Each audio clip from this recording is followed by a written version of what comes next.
Hey, welcome back to CC Talk Talk. It's been a while. We're back. Yeah, Dalton is here with me again. We'll talk about it, and today's episode, we are going to be revisiting one of our first topic ever on this podcast, which is the Netflix conundrum. Oh yeah, this is the sequel. Yeah, reason why is because Scorsese made a comment about this recently, and yeah, it's worth revisiting. A lot has changed, and here we go. We're back after a long break since I think the beginning of December. Yeah, pretty much a lot of things have changed in between then and now ever since. But it's pretty much the same also, like 2020 version 2. Yeah, not much has changed. Everybody's like wishing, 2020 is coming to an end and 2021 is coming in. I'm like, yeah, we got the vaccines on the way, but in terms of other aspects of life, I don't think much has changed around this corner of the world. Sorry to say it. So we took a break because for one, my computer died during December.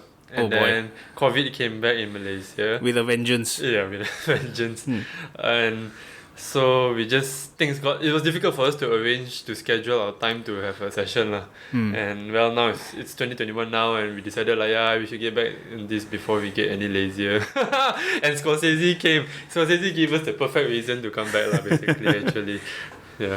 So if you haven't, Dalton, what have you been doing? We are all at home recently. We don't have any cinemas to go to.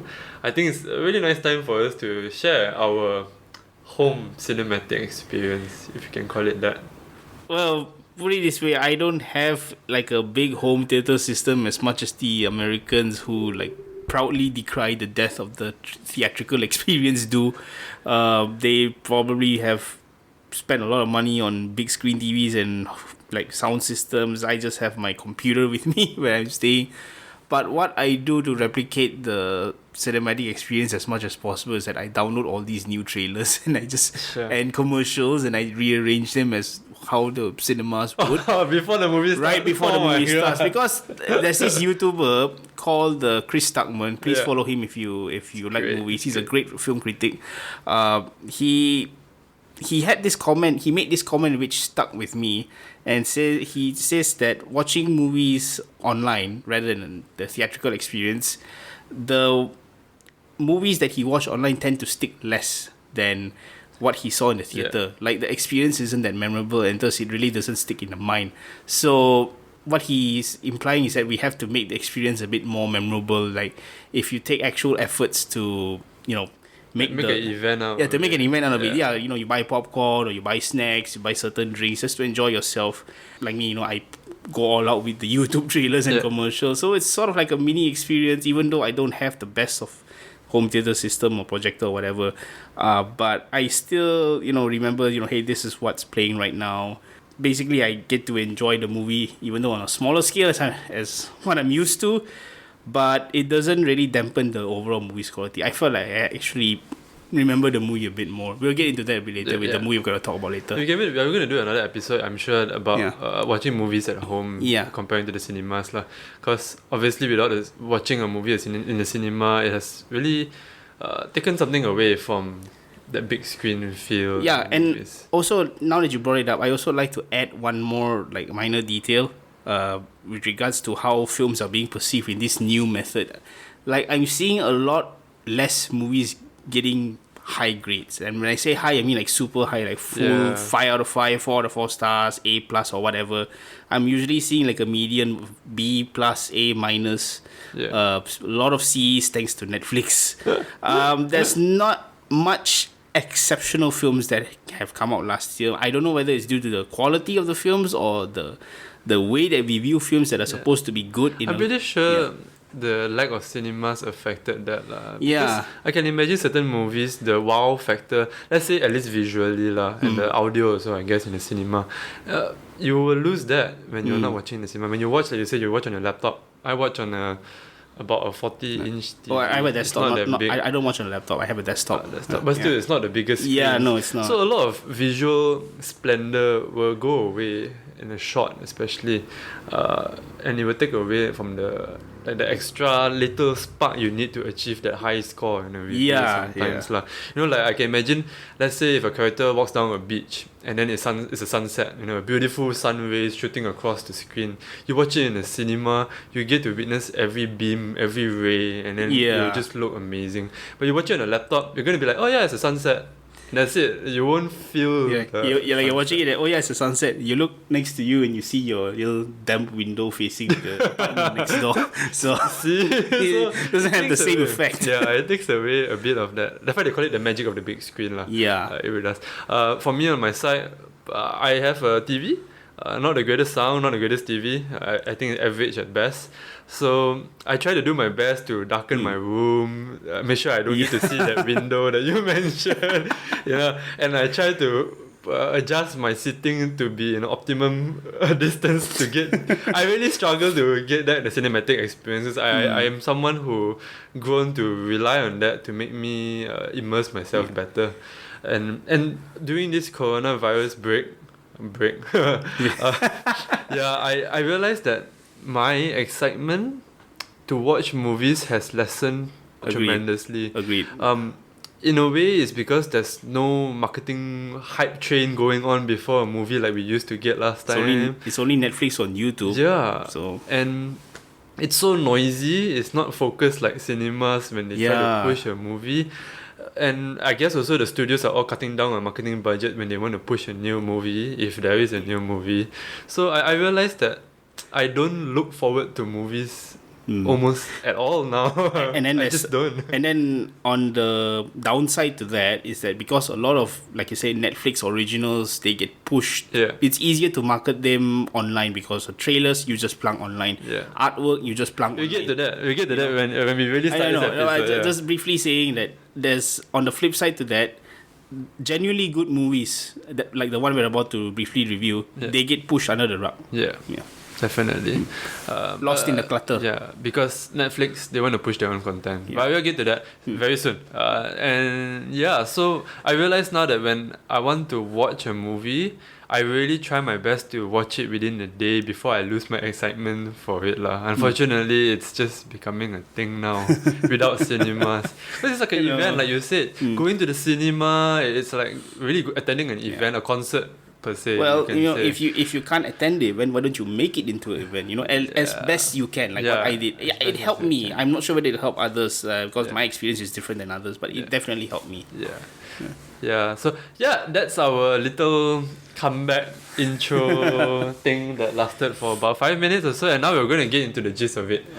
So if you didn't know, earlier this week, the Messiah of cinema, one of the messiahs of cinema, Martin Scorsese, said this in an article: "We can't depend on the movie business, such as it is, to take care of cinema." He was actually writing an essay on this Italian filmmaker called Federico Fellini. If you haven't seen like La Dolce Vita or 8.5, please watch his masterpieces. But anyways, he was praising him, and this was just like a side comment. He's saying that films are being treated more as content. Like not just in terms of the filmmaking, it's also in terms of how society perceives film. Right now, he's saying that cinema, once a very prestigious form of art, has now been, sorry to say that, has now been downgraded to the same status as a YouTube cartoon, video. a YouTube video, or a TikTok video, God forbid. But because Scorsese was saying that when we use the word content, you know how. You can just say it's just the word content, doesn't mean anything. But unfortunately, in this world, certain words, when you get labeled or classified as it is actually a very dangerous first step into something lah. Dollar signs, dollar bling. So when the business world, when corporates use the word content, they perceive it as a number in their receipt bills. It's a statistic. Yes. So if cinemas and movies and even just TV shows, like any story platform, games, books or whatever, is just seen as a statistic and treated as just a statistic, then it won't hold much value eventually. And if you treat the statistic like as part of an algorithm that says, hey, this is what people are paying more attention to, and then what do the makers do? They pay attention to this algorithm. They make more movies like this. They make more content like this, and it devalues the art further because we're getting more and more of this uncontrolled content out while sidelining actual quality filmmakers. Because they're not telling the stories that they feel for, or they want to tell, or an important, meaningful, life-changing story that they have. Instead, they are just making movies to cater to what the audience wants.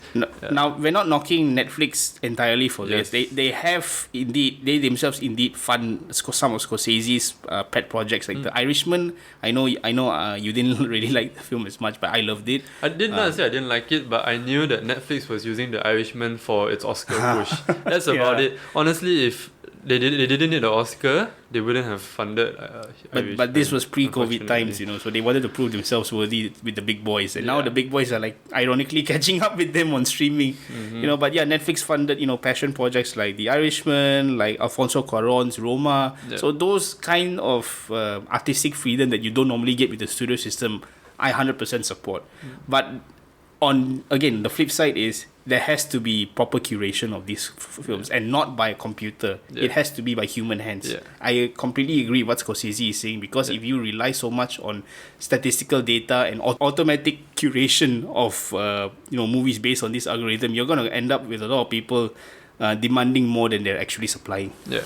The dangerous thing here is that because Netflix, how they recommend movies to you, they don't have, like Dalton was saying, there's no curation at all. It's human really curation. Human curation. It's really just, you watch action, here's more action movies. And it's really like that. There's just no other...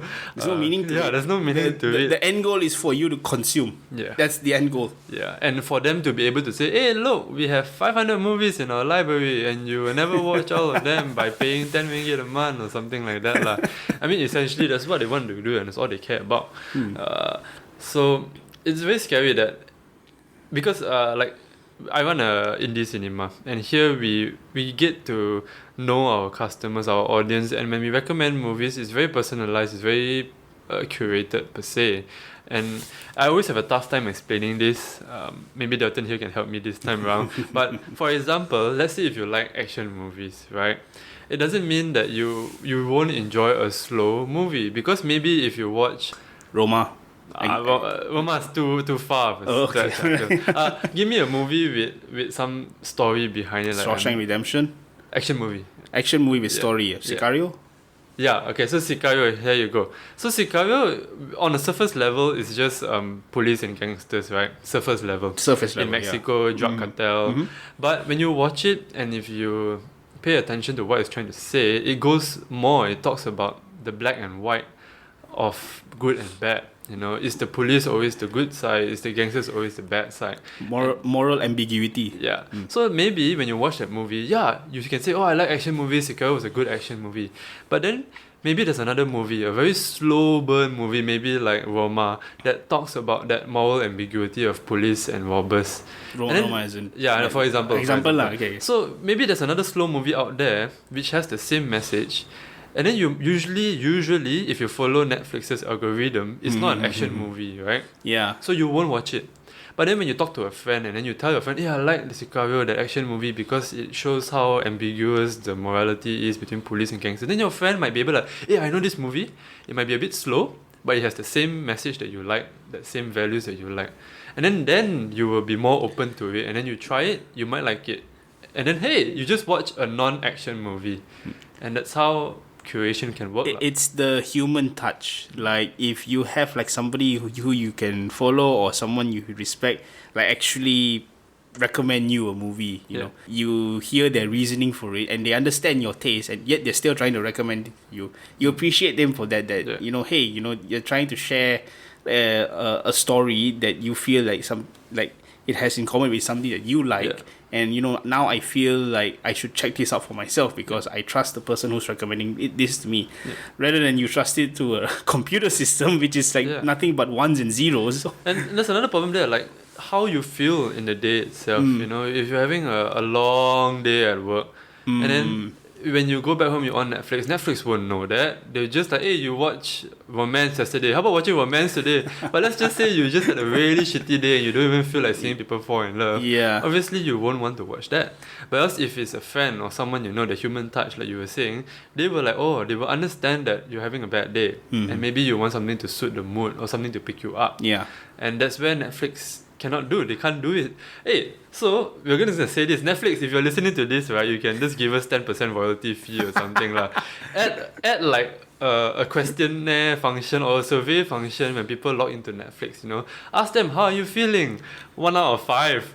I guess if you want to work with numbers, right, that's your system. So do that. Ask people how they feel. Give them some, I don't know, questionnaire or a little survey or maybe a color chart for their mood spectrum. And from there, maybe add more layers to your algorithm instead of just genre. Yeah. Why not? Or they could do like what Movie did. Just ask guest, curators to come in and share their list with them, and then just follow them. You know, that's what I like. That's what I like to do actually. Actually, they should do that. They should get, like, for example, when Kwawan directed Roma, then they should have gotten him to curate a few movies that are on Netflix that he likes. Might as well, since you're already bringing in and so-called artists to the show. I don't know, they might, who knows, maybe one of them might be listening, but I don't know, I hope so. And remember, 10% royalty fees, 5% also is okay, no problem. So, streaming, we talked about this before, about 6 months ago, I think. Half a year ago, wow, time flies. 12 episodes ago. And then a 2 months break. But yeah, we talked about Netflix needing to curate better. Since then, a lot has changed. They didn't curate better, they make more. They make more they just stuff. made more. There's a third to all the boys I loved before. What? Actually, to be fair, to Boys I Love the movie, among all the other Netflix shows, it's pretty okay. I mean, I heard that pretty okay. Reception was okay compared to the rest of stuff they were churning out. 365 days. Let's not go there. Just have to bring it up. Reason I have to bring it up because 6 months ago when that first came out, both of us were so annoyed. I hated that movie. And the best part is throughout the month, now it's lockdown, we have to be at home. Every day when I switch on Netflix, I'm discovering more and more 365 days. I don't know lah. My Secret Husband, The Hot Pool Boy, titles like that. Forbidden Love, I love it. There are so many variations of the title Forbidden Love I did not know exists. I have to give them credit for being so creative with it. Everybody's stuck in lockdown. I suppose you want to shag in the pool, go ahead, but still. I don't know. And the worst part is, I swear I don't watch these shows, but they keep coming out on my recommended list and I don't get it. Why? Did you watch like at least one of like a few minutes of 365 days? Yes, because that's probably why. But come on, I watched like 5 minutes I fast forwarded through 365 days. But I watched 10 hours of other sci-fi and... it's in your history. Then recommend me sci-fi. It's in your history. Once marked, forever marked. Oh, shit. That's the algorithm for you. Shit. I really pity the person who decides to watch 5 minutes of cuties. I wonder what would be in his recommended list. Cuties is another one. We talked about it in one episode before this and... let's not. I guess since we are here, let's just talk about it. So Cuties, right? It's a French coming of age drama. Okay, which examines the discovering of sexuality, right?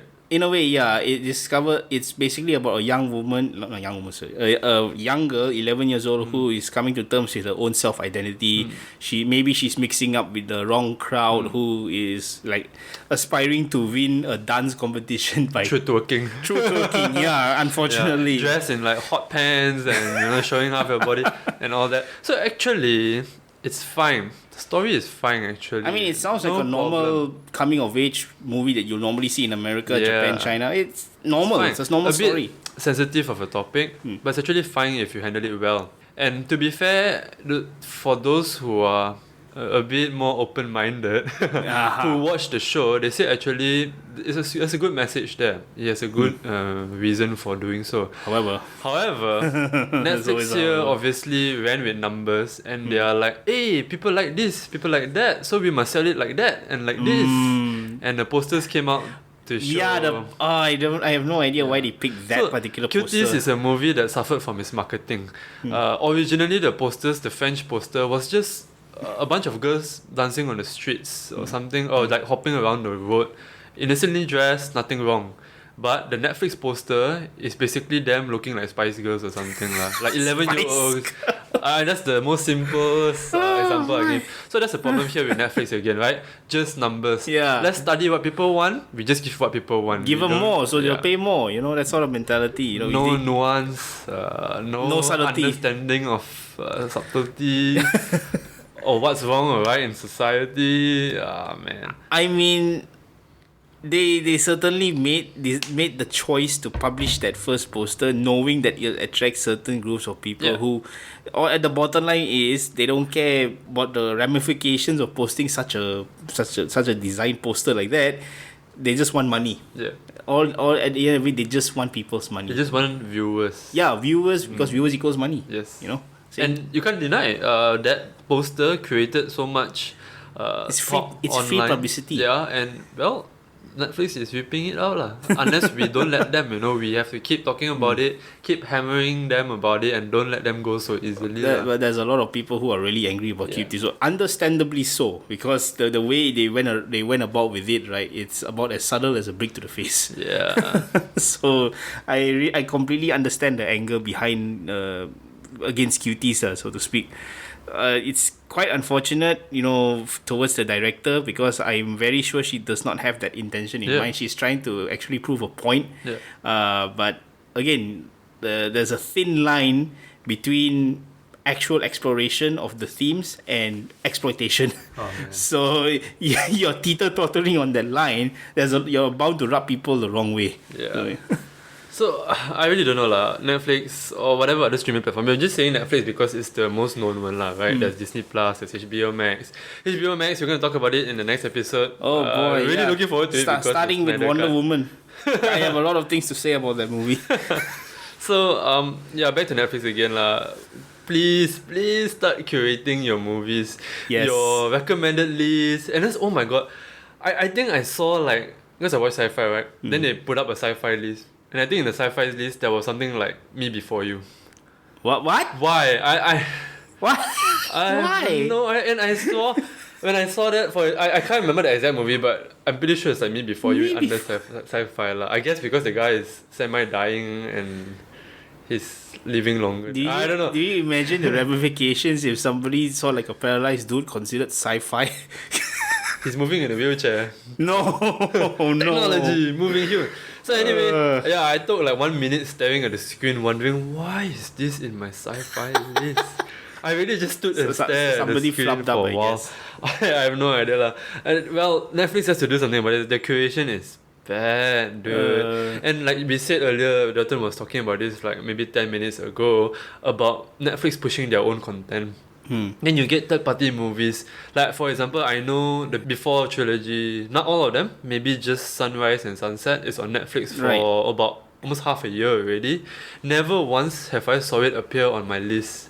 And it's really weird because my wife Joanne, she watches some rom-coms on Netflix. We watched Marriage Story. Marriage Story is the perfect movie to tie in back to Before Midnight, but never. And the Before movies are one of the greatest movies you can ever watch in your life. Why were they not recommended to me on my list? Why? Why Netflix? Why? You have- Tell me why I cannot. you have to dig them out in order to watch it. Yeah, You have- instead they recommend me like to all the boys I love. It's an okay show, but it's not the Before trilogy. yeah, it's definitely not Before trilogy levels. Like I said earlier, you want to have a memorable cinematic experience. Netflix is giving you that by digging the movies out, by putting effort. I don't get it. Like Hit is on Netflix if I'm not mistaken. Yeah, Hit's on Netflix. Right? Yeah. But no, they suggest me they are Six Underground or because it's their content. And Oh, no. I mean, okay. If you look at it from Netflix's point of view, it's fair because it's my company. Of course I want to sell my products. I wouldn't want to I mean, sell yeah, others. obviously. Yeah. It's a business decision. Yeah, but and this is where like we spoke about this a long time ago. Then add one list, Netflix original content list, and then another list for like the proper good movies that is open. Like to all. if you like our originals, try the following from our friends in Hollywood or something Friends. like Associates, friends with affiliates, with the devil horns coming out. Yeah. Friends. Yeah, Like so what, Six Underground? I'd rather watch The Rock and Bad Boys all over again than that, man. exactly. Ugh. Yeah, Bad Boys was on Netflix also. And I was wondering, why not recommend me that instead of Six Underground? I'm like, why? Now I'm starting to see a pattern here. They're trying to come out with so much original content. Maybe they're trying to flush out all the studios because since they're having all their studio streaming Disney services. is all gone from. Disney is gone. Yeah. Warner Brothers is gonna go next. Yeah, because so HBO Max is on the way. If you plan to watch a movie that is not by Netflix on Netflix, please watch it as soon as you can because Buy the Blu-ray, you'll be safe. of course we always say that, right? But yeah, watch it as soon as you can before they take it off because anytime there's gonna be a movie anytime. So Paramount is also coming out with Paramount Plus. Oh, man. So just letting you know, like Disney Plus is also hitting Southeast Asia early this year. Yeah. Insider knowledge. Yeah. And what else is there? What other major studio? I don't know about Lionsgate. Lionsgate is still pretty safe. But yeah, you got like 3 major studios already coming out with their own streaming services. So Netflix is being surrounded, so to speak. To be fair, okay, since we're hammering at Netflix so much, I have to give them props for The Queen's Gambit. It was a really good series. We need another episode on that. That's a great show. Really good series. Yeah. It's amazing because there you have Netflix pushing rubbish like Six Underground. But then there you have Netflix also pushing Queen's Gambit, which is an amazing show. And they push everything as long as it has the Netflix name on it. Like you see The Irishman, Roma, Marriage Story. When I say push, I mean appear prominently on their homepage.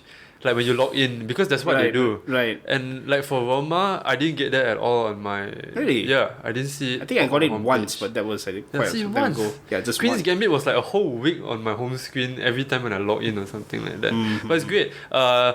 If you never watched indie movies before, I think Queen's Gambit is a great introduction to like how an indie show or movie will feel. A bit slow, dialogue heavy, it's not the typical mainstream bits, really. It's not the typical... Actually, it would be mainstream if it was made 40 to 50 years ago and it was released in cinemas in a 3-hour length. Like it felt like something made from a new Hollywood studio kind of product.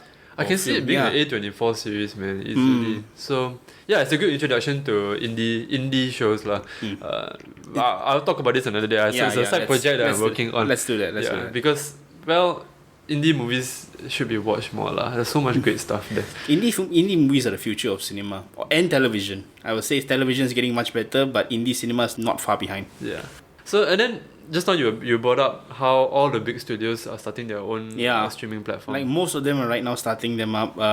Pretty much all of them will in the coming few years. Yeah. So that's something to both be excited and worried about. Worried because the state of cinemas, as you know, right now with chirping crickets in the cinemas. See, we've talked half an hour worth of streaming without even bringing in cinemas. they're right there. The tarantulas are there waiting to make their nest in the seats. So I guess it's good.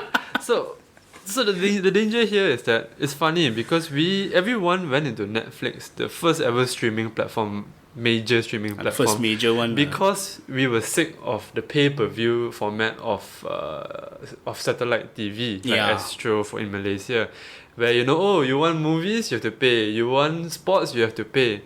So Netflix came in here like a hero in shining armor, like, hey, pay once and get everything. But then remember Harvey Dent's words. You either die a hero or you live long enough to see yourself become the villain. And now Disney is coming up with their own streaming platform. Warner Brothers with HBO Max is coming with a streaming platform. Paramount Plus is coming out. So with all the studios coming out with their own, we are really going back to pay-per-view. Hey, you want Warner Brothers stuff? You want The Dark Knight? Oh, pay for Warner Brothers. Can you imagine spending, I don't know how much is it in Malaysian ringgit, let's say US dollars, can you imagine spending nearly $150 to $200 US dollars a month just to keep up with all these subscriptions? That much, really? If you buy all of them. Oh man.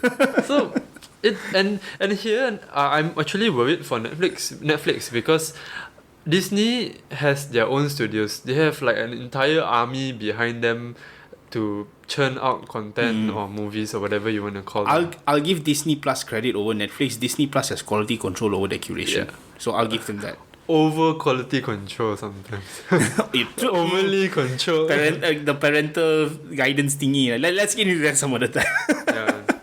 Yeah. That's a hot button topic right there. The Mandalorian with the actress. Oh, Gina Carano? Yeah. Okay, that's another story altogether. Anyway, and Warner Brothers themselves also, they have been in the industry for the longest time with a bunch of studios. Big leagues, man, right? Warner Brothers. Whereas Netflix, they do not, yes, you can say they have original content, but they do not have a huge studio to keep coming out with their original stuff, and they don't have like a whole team of producers. They don't have lots of props and all those things. Yeah. So if this goes on in the long run, I honestly struggle to see how long Netflix can stay in the fight with Disney and Warner Brothers. You saw that trailer, right? For I think in mid-January, they released a trailer of 100 plus original Netflix movies that's coming out. Whoa. I mean, yeah, some of them look good. I'm not going to lie. I am looking forward to see Zack Snyder's zombie film. I'm also looking forward to see Don't Look Up with Leo DiCaprio and Jennifer Lawrence. Yeah.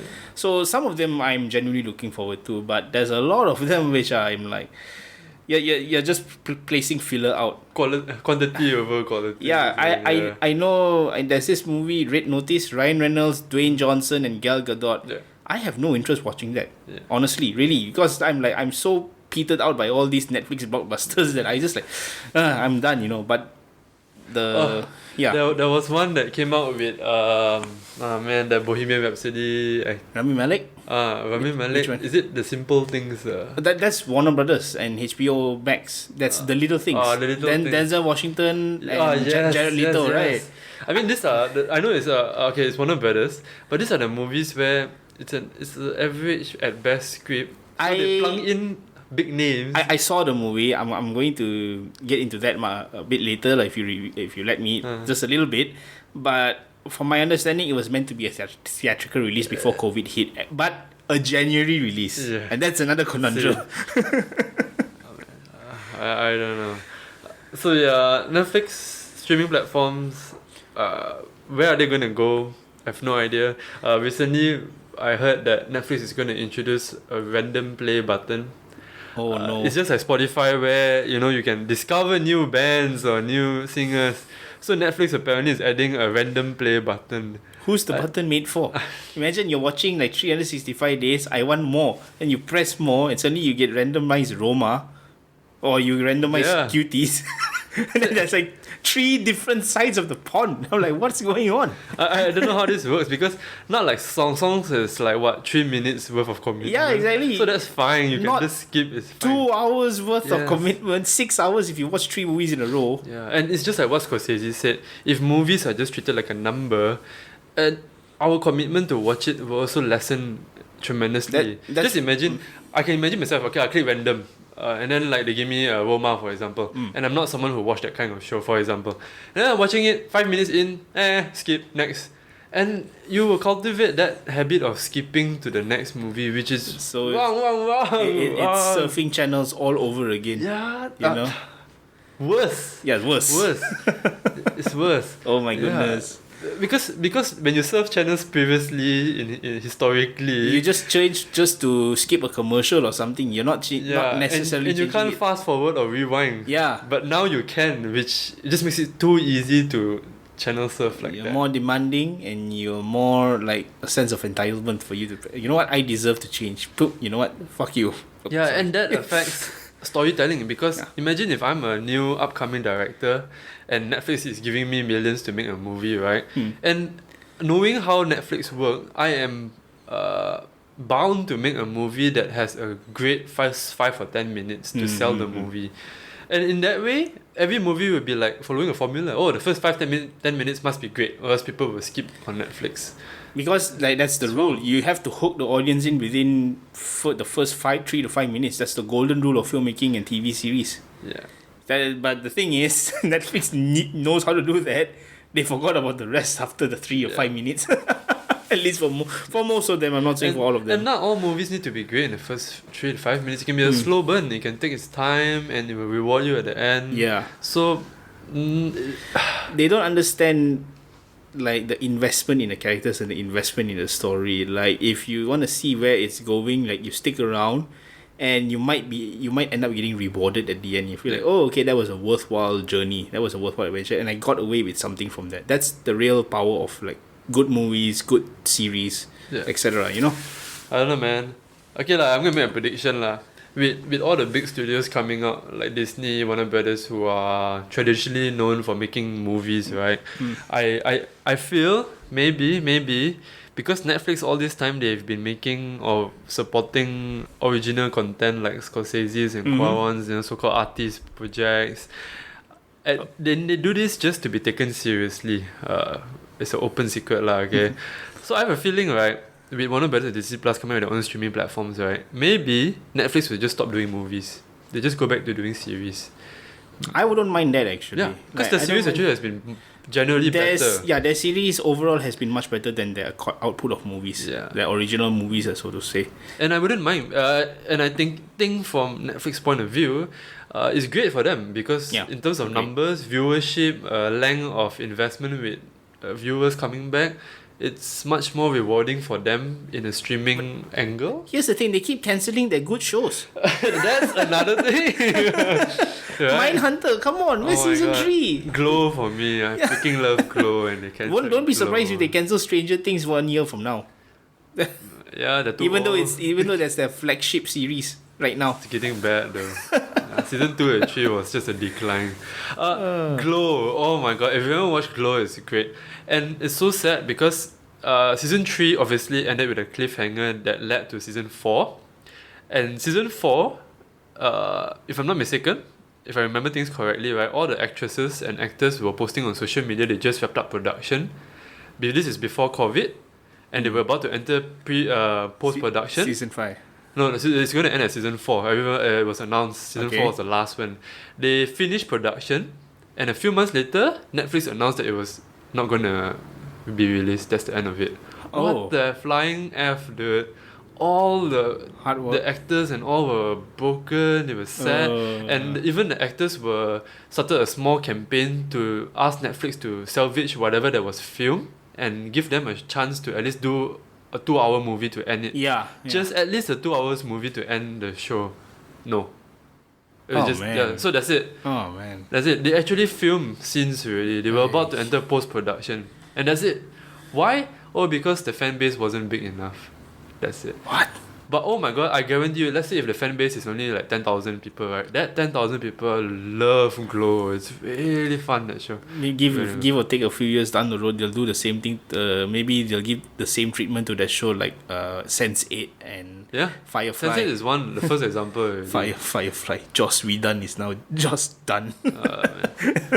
So I don't know what Netflix is doing. When they have good stuff at hand, people love, but they throw it out because no big names are attached. The numbers are not big enough. But come on, give it time. Cult classics, man. Netflix never heard of it before. Alison Brie isn't exactly a small name. Yeah, so I don't understand. Compared to Gal Gadot, I guess. I guess so. Sure. Yeah. Sure. I mean, well, why continue Glow when you can do a Gossip Girl remake? Oh no. Yeah. Yeah, I know that one. And I don't know where Netflix is gonna go. I really don't know. Disney Plus, I hope they will stop, like what Delton would say, controlling freedom of speech with freedom of speech. Yeah. No, the thing is, I know Gina Carano, she has the right to express her opinions, and Disney Plus has the right to also to basically do whatever corrective action they need based on that statement if they found it to be very derogatory towards certain races. But that was very Exhibit A, James Gunn. Okay, I know. So the double standard. I see the double standard there. Because James Gunn has said some horrible things on Twitter. He himself has apologized for it. I'm not going to hold the person he is today with the person who made those tweets back then. Like, people can change. I believe that. Yeah.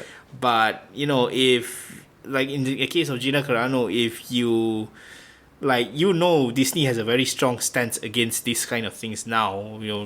You keep pushing them despite, from what I hear, despite Jon Favreau going all out to defend her. Yeah. You're kind of asking for it, it's unfortunate, but there you go, that's the situation of the business. Well, I hope the fan backlash will be strong enough to affect things. They're actually thinking of recasting her rather than killing off her character or whatever. So, even worse. Yeah, so... And then she's going to be, sorry to say, a black lady. And... Well, it's Disney. We need to, I don't know. I don't know. Be inclusive. Yeah, true. But Disney is like, at least the Disney Plus, The Mandalorian, from what I hear, they're doing a lot of It's a good good things show. about it. It's a good show. You know, I just like they're making strong characters. You know, black, white, male, female, whatever. It's easily 3 times better than the movies lah. I know, The but new movies. and they're doing it without like beating the audience over the head with Yeah. the message or whatever. Yeah. You know, that it's telling a story. It's not lecturing. So you kind of like when you lecture someone, you always gonna get this rebellious streak from whoever's being lectured. So like, no, I'm not gonna tell you what you do. So and that's why people did what they did in January. But that's another thing altogether. Yeah. But sorry, but at least for Gina Carano, I know that she's trying to. I know she already has like a new movie in her plate, and it's by an American conservative company.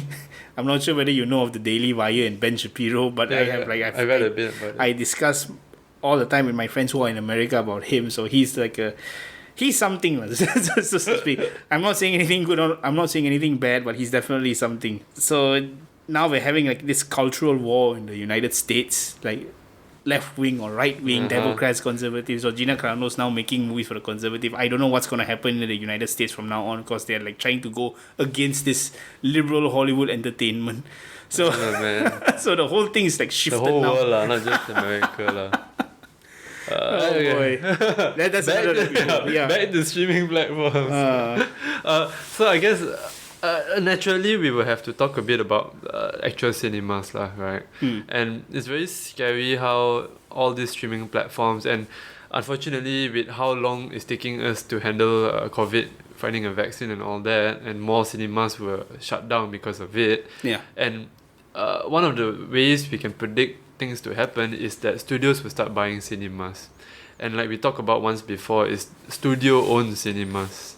So pretty much what happened 50 years, like hundreds of years ago. Yeah. So Studio. just imagine, you want to watch the Falcon in the new Marvel movie, then you have to go to a Disney cinema. Yeah. You go to a Warner Brothers cinema, you pay extra 20 ringgit. No. Like the way it works, from what you tell me, is like I'll put it into this way. Hey, you want to see the new Disney movie? Oh, okay, let's go to Disney GSC One Utama. Yeah. Let's not go to the Warner Brothers GSC at 3 Damansara. Yeah, So, it's going to be like that it's gonna be like eventually. Oh boy. And it's bad. As for us as consumers, it's just bad lah. Once this I happens. can imagine Warner Brothers and Disney, like imagine they have movies showing in the same theater and they'll have like a literal brawl outside the theater. Oh man.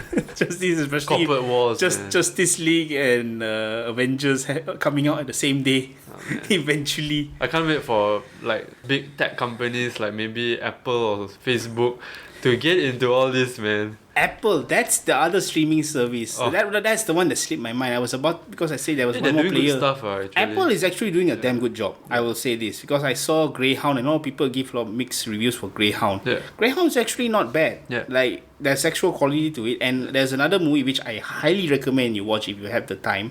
Wolf Walkers. Yeah. It's from this Irish animation studio called Cartoon Studio. Sorry if I got that wrong, but they are doing amazing work. Like it really felt like a fairy tale. Yeah. And they didn't shorthand the message at all. You want a good series? I believe it's on Amazon also. It's Ted Lasso, if I'm not mistaken. Ted Lasso. Comedy, yeah. Okay. It's about a American rugby coach who is very like average, and he got a chance to manage a football team in UK, and it's pure comedy. Yeah, it started out as like a advertisement, but people loved the ad so much it became a full-length series. Yeah, and apparently really good So reviews. it's like Ernest. Anybody remembers Ernest? No. Okay, now I'll get into that some But other yeah, time. Amazon's doing good. Apparently they are doing a really good job putting a lot of care into the new Lord of the Rings series, which they are going to do release next heard, year yeah. also. So promising, Amazon, very very promising with what they're doing lah. Let's hope they stick to it and not fluff it up like Netflix. Yeah, let's hope not. Yeah, in terms of cinemas, going back to cinemas being owned by studios, I honestly probably that might happen. Yeah. Regarding the state of cinemas now, not counting the GameStop fiasco that happened last month. But no, I was thinking like, I don't think cinemas would die off entirely. Never. That's never the definitely case. not. There will always be a place for movie audiences craving to go to experience a big movie with a large audience. See, like big movies like the Avengers, like Top Gun, all those big budget movies. They are never going to die. But let's say for independent, lower budgeted fare that might find like a niche audience that like people want to go out of their way to see something prestigious. That's probably gonna slow down. I'm not saying that it's gonna completely disappear, but that's going to slow down. Like, because everybody's watching these kinds of movies at home because they don't want distractions, so to speak, which is unfortunate because like probably the best way to watch that kind of movie is also in the theater. But you know, times change. Like, you know, like everyone said, again, gotta make it. If you can't get the experience, you make it into experience yourself. Yeah, so it's sad and if you believe, like, if you're someone who say like, oh, what's so big about cinemas, you can just watch a movie at home, I guarantee you when cinemas reopen and you step into the hall and when the screen plays up, you're gonna realize how much you miss it. Yes, it's exactly. Something that can't explain, but when you feel it, you like even last year, the most recent movie that I saw in theaters, and this was a decision I made, was Soul, Disney Pixar Soul, and I got it in cinemas. I saw it in cinemas. You're lucky about it. If, touching wood, every single cinema in Malaysia closed down, I would not regret it if that was the last movie I saw in theaters. Soul, because honestly, I don't really want the last movie I saw in theaters to be Wonder Woman. Train to Busan Peninsula. Oh gosh. Oh wait, actually I saw. that was before Tenet. You know, oh yeah, that was okay. I saw Tenet. Wonder Woman will probably be the one. I didn't see Wonder Woman in theaters. My cousin actually got the movie. They say, hey, let's watch it. Soul would be an amazing movie, an example to share the magic of the big screen, because I watched Soul on TV and a lot of his the Pixar magic, you know, when a Pixar movie is playing, the visual splendor is definitely there, and it's like Inside Out. If you didn't know, Inside Out characters like Joy, when she's happy, her skin actually sparkles. Yeah, I saw that. And when she's not happy, her skin doesn't sparkle. She still glows, but it doesn't sparkle. And that is something that you actually won't realize on the TV. Little details that you will not get on a TV when screen. you watch it on a big screen blown up like 10 times bigger than your TV, only you notice these things. And it's the same thing with Soul. I really feel that when I was watching Soul, since when, okay, a bit of a spoiler, but when they're in that dream state place where they're at, Purgatory. Not Purgatory, the happy place. The very cute place. Yeah. It reminds me a lot of Inside Out's glow and radiance. That when I watch it, I actually felt like, man, it would have been like an extra half a star rating for me watching it in the cinema. The score by Trent Reznor and Atticus Ross, I heard that in the theater, like, my god, it's like very ethereal. I mean, these are the guys who composed the score for The Social Network. And what you said is great, the ethereal score, because let's say if you only have 2 speakers at home, which is what I have, it's not the same. You won't feel that ethereal feel, because when they do sound mixing, right, to achieve, well, not every time, but most times when you want to achieve ethereal soundscape, the sound will like float about all the speakers to make you give it a sense of floating. Yeah, because it's always mixed it's meant to be mixed for the theatrical surround experience. sound. Yeah, surround sound. So when you watch it at home with 2 speakers, you lose it. It's just a flat sound. It's just sound. 2.0. It's a nice sound. Yes, a nice sound will definitely still sound but nice. You don't get that immersion. Yeah. Like certain scenes when the wind rustles through the character and you actually hear the leaves blow from right to left, you lose all that. Dunkirk is a good example. You won't feel the bullet shots hit the back of your seat. Dunkirk, I felt like I was the one getting blown up. So when you hear it on a 2 speaker, yes, you know, it's an explosion, that's it. But when you watch it in a surround sound, you really can feel like, oh my god, it's behind me. I ducked, in a movie. It's behind you. Yeah. So it's sad if cinemas are gonna die lah. I don't think it's gonna die entirely. Just that the landscape will change. Like there's bigger movies for sure will come out. All those big franchise names, they'll definitely come out in theaters. Anything with Marvel, anything with DC, big Hollywood property like James Bond, Top Gun, they're all gonna come out in theaters. But you're never gonna get movies like, say, like Brawl in Cell Block 99 or the Before trilogy. Like you're never gonna get those in cinemas again unless somehow somebody opens up like a theater specializing for these kind of movies. And with streaming killing Blu-ray sales, even worse. Like cult classics won't be able to get a second life in selling physical copies. Mainstream movies will not get Blu-ray sales for now. However, they will probably get like the collector's edition treatment. That's only for niche audience. Still, because like vinyl records. Because everyone is not going to have like a Blu-ray player. That's the Not problem. in the future, no. Yeah, so because of that, movies like, for example, the cult classics lah, they won't get that second chance to earn back their cost through physical copies, because if No, they not sell their necessarily. rights straight to streaming platforms, they earn way less compared to being able to sell. But you see physical this, like copies. there are companies like Criterion who doing this, who's like releasing all these art house movies, and now like new players in the field, let's say Kino Lorber, Arrow, Let's hope Shout they keep it up Factory, lah. they're keeping it up. They're let's doing a hope great so job. So though they're keeping the physical media alive rather than slipshod stuff But Warner I'm Brothers more comes worried out. of the audience growing lesser, because with every year that passes, with every youngster growing up in the world of Netflix, the habit of buying physical copies will just.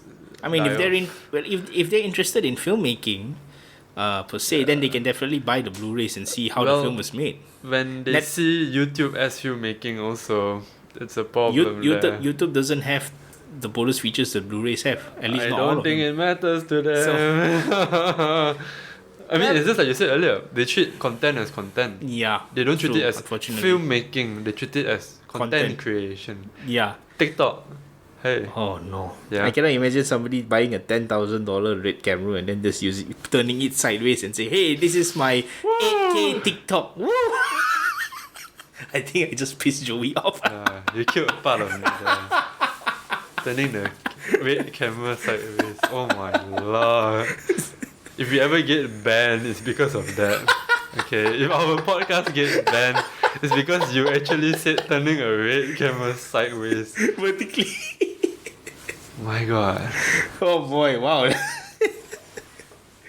Okay. The sad part is, I hope I'm not joking. I hope I'm proven wrong and nobody does that. I know people are doing that with their DSLRs, but oh my god. Oh, I really don't know. I can't say anything.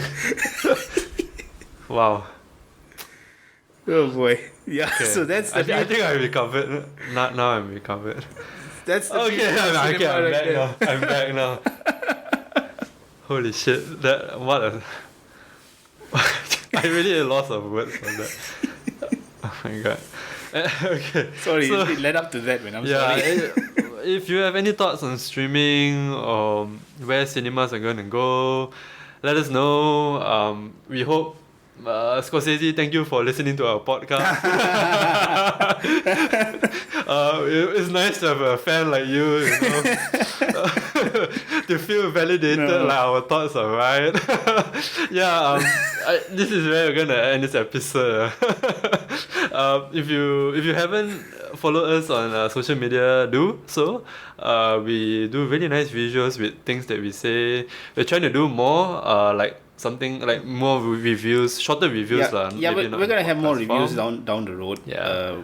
With certain movies that we saw. Now it's just us, getting back into this podcasting. Yeah. After a very, let's just say, miserable is the kind word for it. Past few months, but yeah, we're back. We're hoping to get some reviews out there. Yeah. At least some, not just new movies. Now I'm also revisiting some classics, so we get to discuss with Joey on that if he's also seen them.